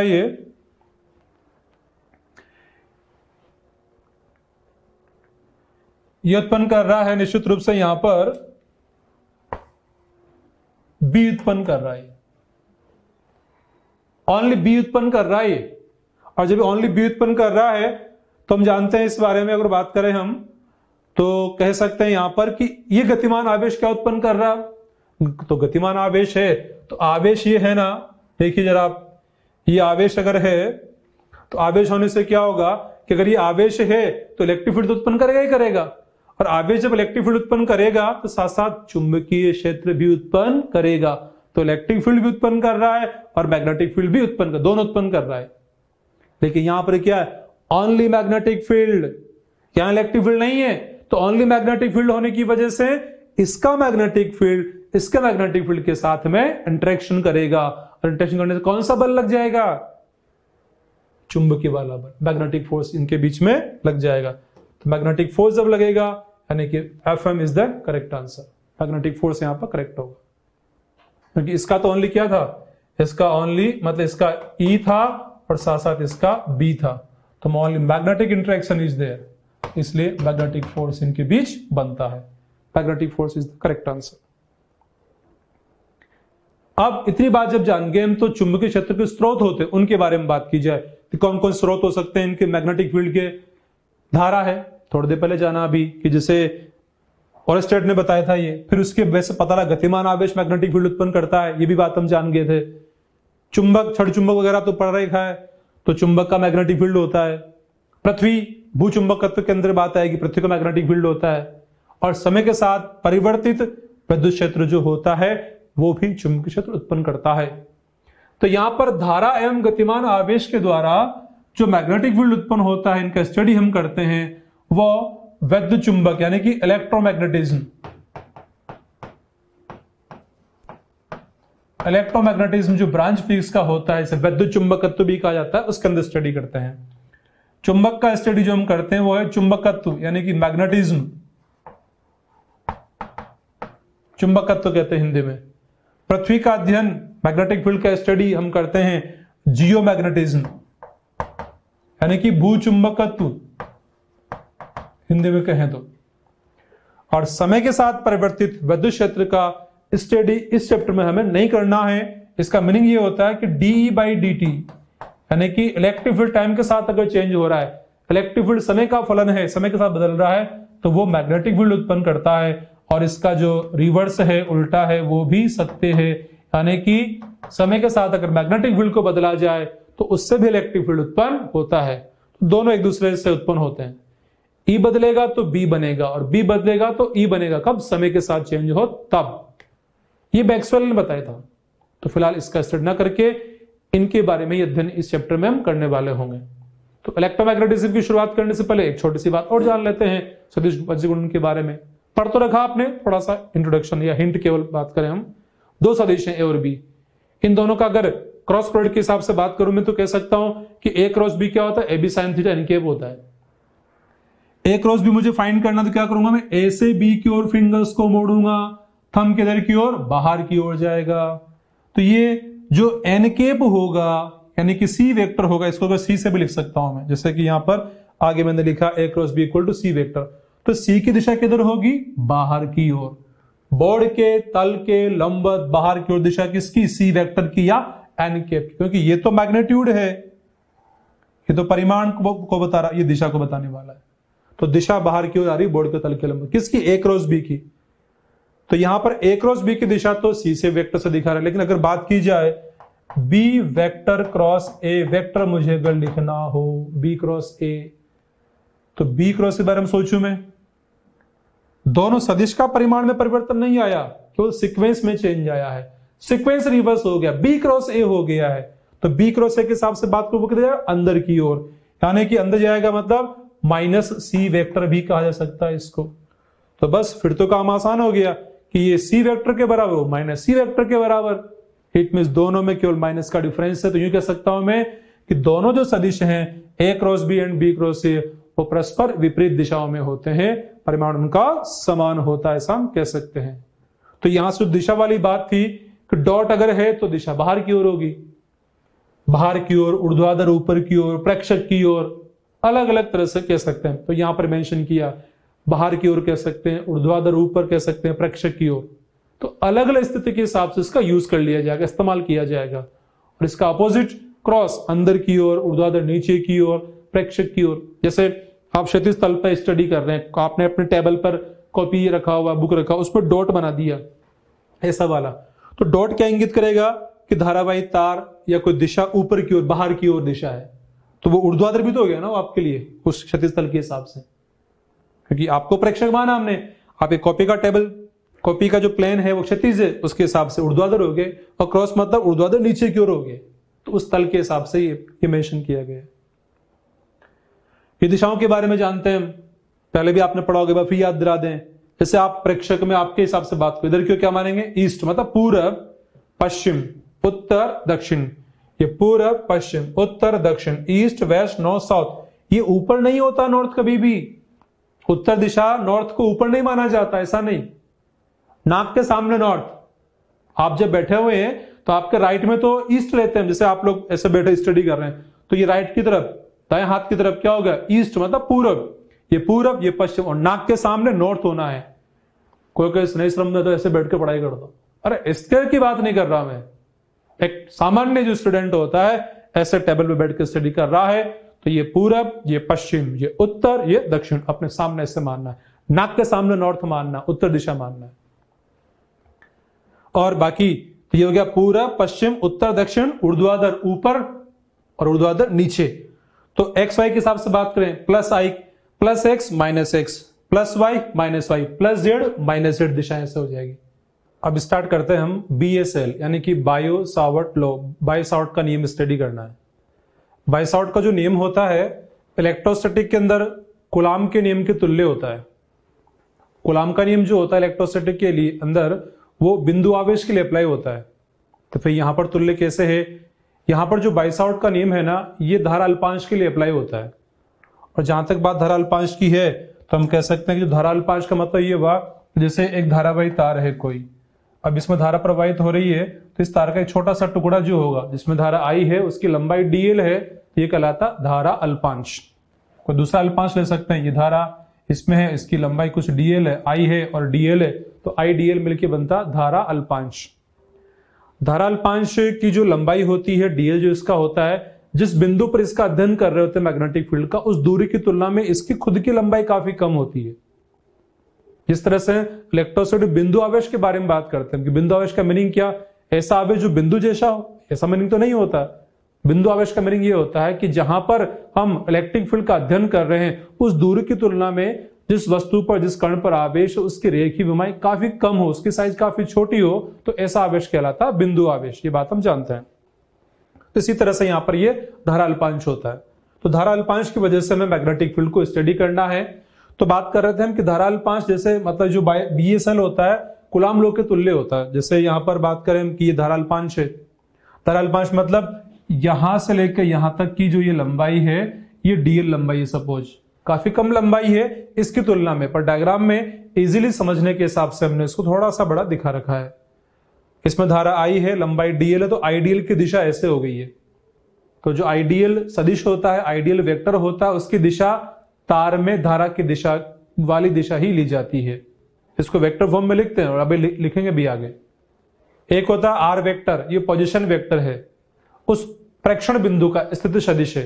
प्रेक्षण बिंदु यहां पर P है, तो इस P बिंदु पर हमें इस धारा अल्पांश के कारण से मैग्नेटिक फील्ड यानी कि चुंबकीय क्षेत्र का अध्ययन करना है। तो इस धारा अल्पांश से प्रेक्षण बिंदु की ओर जाने वाला जो एरो है, तीर है, वही आर वेक्टर है, वही पोजीशन वेक्टर है उस बिंदु P का। यानी कि जो आर वेक्टर बनाया जाता है तो ये हमेशा इस अल्पांश से प्रेक्षण बिंदु की ओर बनाया जाता है। और dB जिस मैग्नेटिक फील्ड को स्टडी कर रहे हैं बिंदु P पर वो होगा, और थीटा है आइडियल और आर वेक्टर दोनों वेक्टर के बीच में जो कोण है, सदिशों के बीच में कोण है, वो थीटा कोण से यहां पर इंडिकेट हमने किया है। तो यहां पर जो बात कर रहे हैं हम कि जिस तरह से कूलाम ने बताया था कि किसी आवेश के कारण, जैसे कोई आवेश है, उस आवेश के कारण से इलेक्ट्रिक फील्ड का जो परिमाण होता है ना वो होता है KQ/R², यानी कि E समानुपाती Q होता है, E समानुपाती 1/R²। ये दो बातें तो बायो सावर्ट के नियम के अंदर भी होती है। बायो सावर्ट ने प्रैक्टिकली चेक करके बताया कि इस बिंदु P पर उत्पन्न होने वाला जो मैग्नेटिक फील्ड है ना, जिसे हम dB से अगर कहें तो dB समानुपाती IDL होता है। यानी कि जो सोर्स है ये क्या इंडिकेट कर रहा है कि इलेक्ट्रिक फील्ड उत्पन्न करने वाला जो स्रोत है उसके परिमाण, उसकी वैल्यू को डायरेक्ट समानुपाती और दूरी के वर्ग के व्युत्क्रमानुपाती होता है। ये कूलाम लॉ से हम जानते हैं। तो यहां पर भी बात कैसे है, दो बातें देखो वही मैच कर रही है कि जो मैग्नेटिक फील्ड होता है इस अल्पांश के कारण से उस अल्पांश के परिमाण, उस अल्पांश की वैल्यू आइडियल के मान के डायरेक्ट समानुपाती होता है और दूरी के वर्ग के व्युत्क्रमानुपाती होता है। तो ये दो बातें तो सिमिलर ही है। जैसा वहां था कि उत्पन्न करने वाला जो सोर्स है, जो स्रोत है, उसके सामर्थ्य के डायरेक्ट समानुपाती मैग्नेटिक फील्ड है BSL के अनुसार, और कूलाम के नियम के अनुसार इलेक्ट्रिक फील्ड उस आवेश के परिमाण के यानी कि सोर्स के सामर्थ्य का डायरेक्ट समानुपाती है। और यहां भी दूरी के वर्ग के व्युत्क्रमानुपाती है और यहां भी दूरी के वर्ग के व्युत्क्रमानुपाती है मैग्नेटिक फील्ड का मान। ये सिमिलरिटी वाली बात हुई है किस किस में, कूलाम का नियम एवं BSL बायो सावर्ट के नियम में सिमिलरिटी कहें या समानता कहें कि तुल्य वाली बात ये है कि दोनों ही व्युत्क्रम वर्ग का नियम का पालन करते हैं। तो ये बात सही है, सत्य है। तो ये दो बातें सेम थी। लेकिन एक बात और चेक की गई इस नियम में अलग से कि जो कूलॉम का बायो-सावर्ट का नियम होता है उसमें हम जानते हैं, मतलब चेक किया गया है कि जो मैग्नेटिक फील्ड होता है बिंदु P पर वो एंगल थीटा पर भी इस तरह से डिपेंड करता है, dB प्रोपोर्शनल साइन थीटा होता है। तीनों को साथ मिला दिया जाए तो dB proportional ideal sine theta upon r square होता है। फिर तो यहां पर इसको कांस्टेंट लिखा जाएगा क्योंकि समानुपात का चिन्ह जब हटाते तो एक नियतांक आता है, कांस्टेंट आता है, तो कांस्टेंट यहां पर लिखा जाएगा। तो कांस्टेंट अगर हम k से लिखें तो k ideal sine theta upon r square, लेकिन जो k होता है ना ये यूनिट सिस्टम पर, मात्रक का जो सिस्टम है उस पर डिपेंड करता है। जैसे कि SI में लिख रहे हैं या CGS में लिख रहे हैं, SI में यहां जो k होता है उसका मान म्यू नॉट अपॉन 4 पाई होता है और CGS में उसका मान 1 होता है। तो जब SI में लिखेंगे ना हम तो यहां लिख देंगे mu naught upon 4 pi ideal sine theta upon r square. तो इस तरह से k का मान SI में ये होता है, CGS में ये, और वैल्यू पुट किया तो इस तरह से ये मिल गया हमें mu naught upon 4 pi ideal sine theta upon r square. यही है BSL यानी कि बायो-सावर्ट का नियम। फिलहाल कोई माध्यम वगैरह की बात नहीं है, म्यू नॉट निर्वात है तो इसे हम बी नॉट भी कह सकते हैं, यानी कि निर्वात में ये मैग्नेटिक फील्ड हमें मिला हुआ है। तो कोई डायरेक्ट पूछ रहे हमसे कि बायो-सावर्ट का नियम क्या है, यही कहें कि बायो-सावर्ट के नियम के अनुसार ये बातें कह सकते हैं कि प्रोपोर्शनल टू आइडियल है, proportional to 1 upon r square है, प्रोपोर्शनल टू साइन थीटा है, इन पे डिपेंड करता है मैग्नेटिक फील्ड। और म्यू नॉट यहां पर जो है निर्वात की चुंबकशीलता है, चुंबकशीलता वगैरह क्या होती है अभी थोड़ी देर बाद इसको समझने वाले हैं। तो ये तो बात जो हमने की यहां पर इस रिलेशन के हिसाब से, तो अभी जो थोड़ी देर पहले मैंने बताया था ना वो सब बातें यहां पर मैंने लिख भी दी है, मेंशन भी कर दी है कि आइडियल किसे कहते हैं हम, धारा अल्पांश सदिश होता है, इसकी दिशा धारा की दिशा में होती है। आर क्या है, धारा अल्पांश एवं प्रेक्षण बिंदु के बीच की दूरी है। आर वेक्टर क्या होता है, आर की दिशा अल्पांश से प्रेक्षण बिंदु की ओर होती है हमेशा। और जो थीटा होता है वो आइडियल वेक्टर एवं आर वेक्टर के मध्य कोण होता है। ये सब इंपॉर्टेंट इंफॉर्मेशन है, खासतौर से ये वाली इंफॉर्मेशन बड़ी इंपॉर्टेंट है, इसका मीनिंग प्रॉपर समझ में आना जरूरी है कि जब जब भी कहीं भी किसी क्वेश्चन में हमें जरूरत पड़ेगी आर वेक्टर की तो पहले पहचान ले हम कि आर वेक्टर जैसा हमने माना है, जैसा हमारा फॉर्मूले में आर वेक्टर आता है वैसा ही क्वेश्चन में दिया है, कुछ अलग दिया। अगर नहीं दिया क्वेश्चन में इसके अकॉर्डिंग तो हमें ऐसा कंसिडर करना पड़ेगा कि आर वेक्टर कहां से कहां लेना है, अल्पांश से प्रेक्षण बिंदु की ओर जाता हुआ आर वेक्टर हमें लेना होता है। अब मैग्नेटिक फील्ड को जो कि अब तक हमने निर्वात के हिसाब से बात की थी mu naught upon 4 pi ideal sine theta upon r square, अगर उसको माध्यम में लिखना चाहें तो माध्यम के हिसाब से बस बाकी जो पैरामीटर वो तो सब वही है। माध्यम की जो पारगम्यता है म्यू एम लिख दिया जाएगा, वहां पर इतना सा फर्क पड़ेगा, म्यू नॉट की जगह म्यू एम आ जाएगा। तो जो इससे पहले वाली हमारी समीकरण थी वो क्या थी, वो तो थी dB naught is equal to mu naught upon 4 pi ideal sine theta upon r square. और ये जो समीकरण है अभी भी आई है माध्यम के लिए, वो कुछ अलग है, म्यू एम यहां पर। तो हम क्या करें फिर, इस समीकरण को इस समीकरण से भाग दे लें, यानी कि ये ऊपर है ये नीचे है। तो देखिए आप बहुत कुछ कैंसिल हो जाएगा, केवल क्या बचेगा, ऊपर म्यू एम बचेगा, नीचे म्यू नॉट बचेगा, यानी कि dB m upon dB not लिखा जाए तो mu m upon mu not बचेगा। और उस mu m upon mu not को हम कहते हैं म्यू आर, यानी कि आपेक्षिक चुंबकीय पारगम्यता कहा जाता है। DB m upon dB not, mu m upon mu not, mu r कहा गया। यहां पर डीबी लिखा गया है, डीबी लिखा गया, डीबी एम डीबी नॉट लिखा गया है। तो जो डीबी लिखा गया है ना, डीबी तो किसके लिए, अल्पांश है तो अल्पांश का मैग्नेटिक फील्ड के लिए डीबी लिखा गया है। लेकिन कब तक अल्प रहेगा, कभी तो बड़ा होगा। पूरे जब तार की बात करेंगे, धारावाही तार की बात करेंगे तो छोटे छोटे अल्पांशों का मैग्नेटिक फील्ड जोड़ करके समाकलन के द्वारा, इंटीग्रेशन के द्वारा कुल मान प्राप्त होगा हमें। तो डीबी डीबी से फिर बी मिल जाया करेगा। तो जो एक अच्छा सा फॉर्मूला बनेगा बी की फॉर्म में, वो इस ढंग से कह सकता हूं मैं कि B m upon B not, मतलब इसकी जगह ये लिख दिया, किसके बराबर, ये म्यू आर के बराबर। तो ये भी एक इंपॉर्टेंट रिलेशन हमें मिला है। और यहीं से इसको यूं लिख सकता हूं मैं कि B m is equal to mu r into B not, ऐसे भी कह सकते हैं हम। तो यहां पर म्यू आर, जैसे कि जो अलग अलग जगह हमने लिखा हुआ म्यू नॉट, कहीं म्यू एम म्यू आर, ये पहले तो इनके लिए क्या बोला जाता है वो मेंशन कर दिया हमने कि म्यू नॉट जो होता है वो निर्वात की चुंबकीय पारगम्य होता है। म्यू एम और म्यू जिसे भी कहें वो माध्यम की चुंबकीय पारगम्यता है, और म्यू आर है माध्यम की आपेक्षिक चुंबकीय पारगम्यता। तो चुंबकीय पारगम्यता वाला जो वर्ड है, टर्म है, बार बार काम में आ रहा है।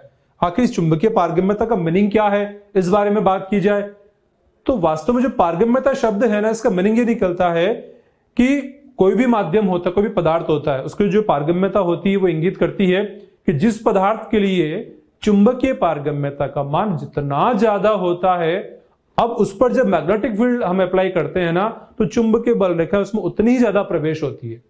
ज्यादा पारगम्यता तो ज्यादा बल रेखाएं प्रवेश करेंगी, कम पारगम्यता तो कम बल रेखाएं प्रवेश करेंगी। जैसे हमारे पास दो अलग अलग पदार्थ है, पहले यहां पर निर्वात में यानी कि हवा में हमने मैग्नेटिक फील्ड आरोपित कर रखा है, सपोज जो भी कुछ हर स्थान से निश्चित बल रेखाएं गुजर रही है। हमने एक ऐसा पदार्थ रख दिया कि जो बल रेखाएं हैं वो जो सीधी जा रही थी उन्हें जाके कुछ इसमें से प्रवेश कर रही है और कुछ इधर भी निकल रही, मतलब पहले से यहां इस स्थान से पहले की तुलना में अब ज्यादा बल रेखाएं निकल रही है। तो मतलब पहले वायु था या निर्वात था, उसकी तुलना में इसकी पारगम्यता अब ज्यादा है। लेकिन इसको हटा के मैंने ये पदार्थ रख दिया और पता लगा कि जो भी बल रेखाएं सीधी जा रही थी ना, अब एक भी बल रेखा ऐसा नहीं जाकर सारी की सारी जो बल रेखाएं हैं वो इधर वाली भी इसमें जा रही, इधर वाली भी इसमें जा रही और फिर इसमें जाने के बाद फिर वापस ऐसे जा रही, यानी कि इसकी पारगम्यता इस पहले वाले से भी ज्यादा। क्यों? क्योंकि इसमें चुंबकीय बल रेखाएं पहले वाले की तुलना में भी बहुत ज्यादा प्रवेश कर रही है। तो चुंबकीय पारगम्यता जिन पदार्थों की ज्यादा होती है उनमें उतनी ही ज्यादा चुंबकीय बल रेखाएं प्रवेश करती है। पारगमन, पारगमन की बात करता, पारगमन क्षमता की सूचना देता है ये पारगम्यता वर्ड। पारगम्यता ज्यादा तो चुंबकीय बल रेखा ज्यादा प्रवेश कर पाएंगी। कुछ इस तरह का टर्म जो होता है इलेक्ट्रोसिटी के अंदर भी आता है, वहां पर एप्सिलॉन की फॉर्म में कहता है, एप्सिलॉन आर कहा जाता है, विद्युतशीलता की बात की जाती है वहां पर। तो एप्सिलॉन आर और जो म्यू आर होता है दोनों एक दूसरे के अपोजिट होते हैं, विपरीत होते हैं। अपोजिट कैसे? कि जिन पदार्थों के लिए एप्सिलॉन आर का मान ज्यादा होता है उन पर जब इलेक्ट्रिक फील्ड लाइन अप्लाई की जाए, विद्युत बल रेखा आरोपित की जाए, तो उतनी ही कम बल रेखाएं उनमें प्रवेश करती हैं। यानी कि ज्यादा एप्सिलॉन आर तो आरोपित करने पर कम बल रेखाएं प्रवेश करती हैं, और यहां ज्यादा म्यू आर तो ज्यादा बल रेखाएं प्रवेश करती हैं। मतलब दोनों एक दूसरे के अपोजिट होते हैं, सीधी सी बात ये। खैर वापस इस पर आगे हम तो म्यू आर पर, तो जितना ज्यादा म्यू आर होगा उतनी ज्यादा बल रेखाएं प्रवेश करेंगी, और ज्यादा चुंबकीय बल रेखाएं मतलब ज्यादा चुंबकीय क्षेत्र का मान, क्योंकि किसी निश्चित स्थान से ज्यादा चुंबकीय बल रेखाएं प्रवेश करेंगी, मतलब बल रेखाएं पास पास होंगी, तो वहां पर मैग्नेटिक फील्ड का मान ज्यादा होगा। चुंबकीय बल रेखाएं जो टर्म यहां पर हम काम में ले रहे हैं, चुंबकीय बल रेखाएं जो होती है ना, इलेक्ट्रोसिटी के अंदर आपने पढ़ा हुआ है विद्युत बल रेखाओं के बारे में। तो जिस प्रकार से विद्युत बल रेखाएं होती हैं वैसे ही चुंबकीय बल रेखाएं भी होती हैं। हाँ, यहां पर फिलहाल अलग से कोई हेडिंग लगा के हम चुंबकीय बल रेखाओं के बारे में एक एक टॉपिक, एक एक पॉइंट को नहीं बताने वाले। यह आपका जो स्टडी मटेरियल उसके अंदर पूरी प्रॉपर्टी इनकी लिखी हुई है, और काफी कुछ प्रॉपर्टी विद्युत बल रेखाओं के तुल्य भी है, कुछ अलग है, तो उनको जहां भी जरूरत पड़ेगी वहां टाइम टाइम पर हम अलग अलग पॉइंट की फॉर्म में बताते रहेंगे। बाकी एक साथ अगर पढ़ना चाहें तो आपके स्टडी मटेरियल के अंदर वो अवेलेबल है। तो बात कर रहे थे हम कि Bm equal to mu r into B not. तो म्यू आर का मान जितना ज्यादा होगा उतना ही माध्यम के अंदर मैग्नेटिक फील्ड का मान ज्यादा हो जाएगा। अब ये फॉर्मूला का इंपॉर्टेंस क्या है? इसका इंपॉर्टेंस ये है कि हम मैग्नेटिक फील्ड कई बार स्टडी करने वाले हैं, वो बी नोट वाला ही स्टडी करेंगे, बार बार माध्यम की बात नहीं करेंगे, आज बात कर रहे हैं। फिर तो क्वेश्चन आपसे कहेगा आपको खुद को इस फॉर्मूले को इस्तेमाल कर लेना है। कैसे? जैसे हम धारावाही तार का मैग्नेटिक फील्ड को ज्ञात करेंगे, mu not I upon 2 pi D कह देंगे। एक परिणलिका का मैग्नेटिक फील्ड ज्ञात करेंगे, म्यू नॉट एन आई कह देंगे। मतलब वहां बार बार माध्यम का जिक्र नहीं कर। कोई कब सोलोनाइड के अंदर लोहा रख दिया तो निश्चित रूप से लोहा रख दिया, उस लोहे के म्यू आर का मान काफी ज्यादा होता है, लोहे का म्यू आर लगभग 2000 होता है, तो 2000 गुना फील्ड हो जाएगा निर्वात की तुलना में। तो बस आपको तो जो म्यू आर क्वेश्चन में दिया जाएगा ना, उस म्यू आर से मल्टीप्लाई कर देना है उस बी नॉट के मान को। जैसे सोलोनाइड का magnetic field mu naught N I, ये फॉर्मूला हम पढ़ने वाला है चल के। कोई कहे कि 100 म्यू आर वाला पदार्थ रख दिया तो इंटू 100 कर दो, मतलब इंटू म्यू आर कर दिया जाएगा। तो हर फॉर्मूला जो निर्वात वाला है, माध्यम में क्या प्रभाव आएगा, आप म्यू आर से मल्टीप्लाई करके मैग्नेटिक फील्ड का माध्यम में मान ज्ञात कर पाएंगे। तो ये इसलिए सब जगह काम आने वाला फॉर्मूला रहेगा, जहां जरूरत पड़ेगी काम में ले लेंगे। और एक रिलेशन ये है इन तीनों के अंदर mu m, mu not, mu r के बीच। म्यू नॉट का मान आप जानते ही हैं, थोड़ी देर पहले ही बात हुई है। म्यू नॉट जो होता है, म्यू नॉट का वैल्यू होता है 4 पाई इंटू 10 की पावर -7। ऐसा इस सिस्टम के अंदर वैल्यू होता है। या म्यू नॉट अपॉन 4 पाई का वैल्यू क्या है, तो 10 की -7 होता है। तो या तो क्वेश्चन में दे दिया जाए, नहीं दिया तो ये मान भी आपको याद रखना है, सीधा काम में ले सकते हैं। तो कभी कभी हमें ये दोनों, ये मान दे दिया जाए, ये पूछना जा सकता है। मतलब कोई भी एक मान मतलब एक तो आपको याद होगा, इसे एक देके दूसरा पूछेगा तो आप सोल्व कर सकते हैं। मतलब सिंपल सा रिलेशन है, याद होना चाहिए, ये भी कभी कभी काम आ सकता है। अब जब माध्यम की बात हो गई, इससे क्या पता लगा हमें कि चुंबकीय क्षेत्र माध्यम पर निर्भर करता है। कितना, किस हिसाब से? इस फैक्टर के हिसाब से। माध्यम के जो भी पारगम्य, तो क्योंकि यहां रखना पड़ता है उसका मान, निर्वात के लिए म्यू नॉट आता है। सदिश राशि मैग्नेटिक फील्ड, बी के बारे में कुछ खास खास बातें कि सदिश राशि है, माध्यम पर निर्भर करता। सही बात, अभी भी तो समझा हमने।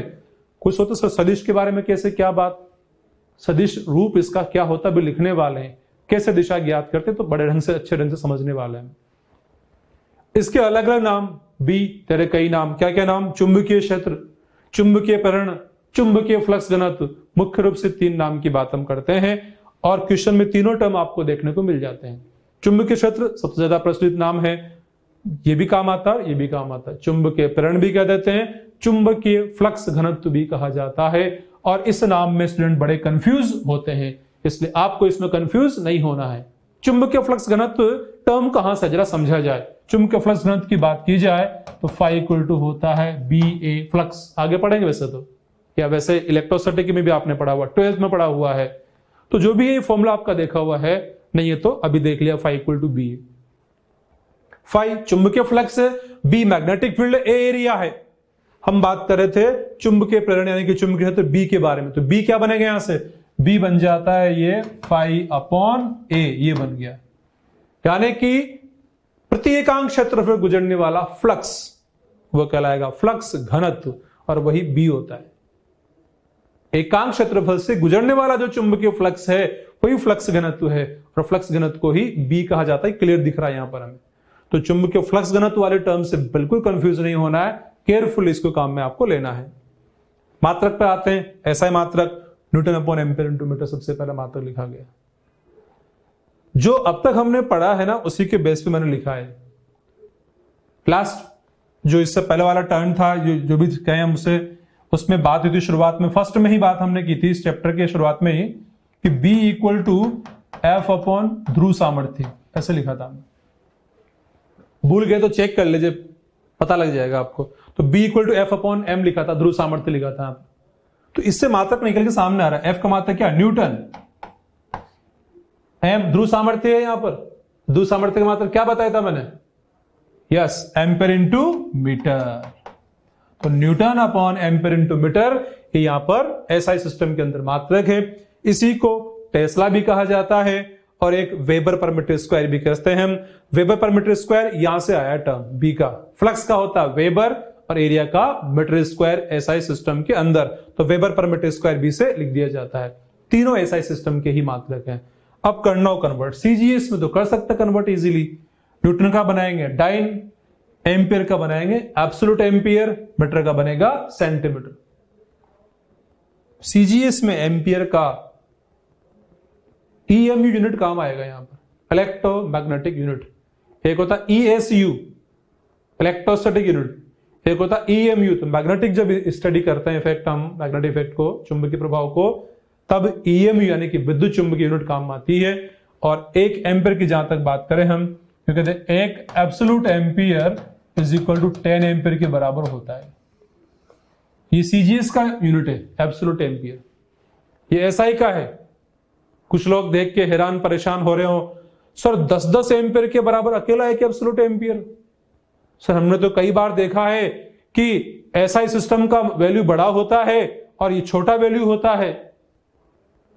लेकिन ये कोई नियम नहीं है, ऐसा देखा होगा आपने, ये कोई हमेशा नियम नहीं होता है।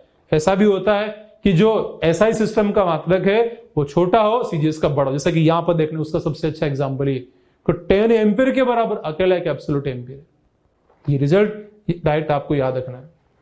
तो यहां पर पुट कर देंगे, यहां पुट करेंगे हम, तो न्यूटन की जगह जरा मैं याद दिलाता हूं आपको, आप लिंक करें। ऊपर क्या आएगा 10 की पावर 5 बन जाएगा डाइन, क्योंकि मुझे कन्वर्ट करना है किसमें, डाइन में कन्वर्ट करना है। इसको कन्वर्ट करूंगा मैं एब्सोल्यूट एम्पियर में, इसको सेंटीमीटर में। अच्छा ये बन जाएगा किसमें, टेस्ला में, ये मैक्सवेल, ये सेंटीमीटर में। तो फॉर्म तो ये बनेगा इसका, dyne upon absolute ampere into centimetre, gauss, और ये मैक्सवेल अपॉन सेंटीमीटर स्क्वायर। तो एक जो खास बात करने वाला था कि टेस्ला और गॉस में क्या रिलेशन, तो वो यहां से मिलेगा कि इसको मैं इसकी फॉर्म में अगर कन्वर्ट कर देता हूं ना, तो इनमें रिलेशन मिल जाएगा। मतलब इसका बना दूंगा मैं डाइन, इसका बना दूंगा एब्सोल्यूट एम्पीयर, इसका बना दूंगा सेंटीमीटर। कैसे जरा चेक करें, ये हो जाएगा 10 की पावर 5। क्या होगा ये 10 की पावर 5 होगा। ये होगा एम्पीयर की जगह देखिए आप, एम्पीयर 1 करो तो ये 10 इधर आएगा, 1/10 एब्सोल्यूट एम्पीयर, तो यहां होगा 1/10 एब्सोल्यूट एम्पीयर, तब बनेगा ये हो जाएगा 100 सेंटीमीटर। तो 1/10 इंटू 100 तो नीचे आ गया, 1/10 इंटू 100, 10 से 10 के नीचे बच गया 10, ऊपर 10 की पावर 5 है।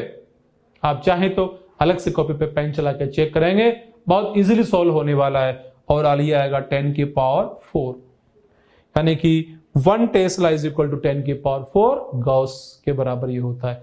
रिजल्ट आप डायरेक्ट याद भी रख सकते हैं, यूजफुल रिलेशन है, कहीं कहीं काम में आ जाता है।